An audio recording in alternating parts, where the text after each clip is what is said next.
Hi అండి. ఈరోజు నేను పిండి వడియాల కూర అయితే చేసి చూపిస్తున్నానండి. ఒకప్పుడు పశ్చిమ గోదావరి జిల్లాలో కూరగాయలు ఎక్కువ కొనుక్కునే వాళ్ళం కాదండి. మా చిన్నప్పుడు మా అమ్మ వాళ్ళు ఏంటి, నాకు తెలిసిన వాళ్ళందరూ కూడా ఎక్కువ పిండి వడియాలు, పెసరొడియాలు, నువ్వులు రుబ్బుకొని, వేరుశనగుళ్ళు రుబ్బుకొని ఇలా ఏ ఉంటే వాటితో చక్కగా కాలక్షేపం చేసేసుకునే వాళ్ళండి. నాకు ఇవాళ ఎందుకో ఈ కూర వండుకోవాలనిపించి నాకే కాదు మా తోటకోళ్ళు కూడా ఒకసారి గుర్తు చేశారు, ఈ కూర వండు ఒకసారి వీడియో పెట్టని చెప్పి.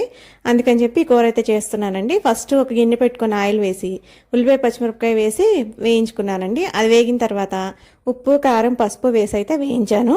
మా అమ్మ అయితే దీనికోసం చుక్కొడియాలని చిన్న వడియాలు పెడతారండి. చుక్కొడియాలంటే అందరి దగ్గర ఉంటాయి, ఉండకపోతాయి. మామూలు వడియాలు అయితే పిండి వడియాలు పెద్దవి అందరి దగ్గర ఉంటాయి కదా అని చెప్పి నేను పెద్ద వడియాలతో అయితే చేస్తున్నానండి కూర. ఉల్లిపాయ పచ్చిమిరపకాయ వేగి ఉప్పు కారం అది వేసాం కదా, వేగిన తర్వాత కొద్దిగా వాటర్ వేసుకోవాలండి. ఆ వాటర్ కొద్దిగా దగ్గర పడే ముందు ఇలా వడియాలు అయితే వేసేసుకున్నానండి ఇందులో. ఇది వేసుకున్నాక ఎక్కువసేపు ఉడికితే వడియాలు బాగా పేస్ట్ అయిపోతాయండి. కొద్దిసేపు ఈ నీరు ఎగిరే వరకు ఉడికితే సరిపోతుంది.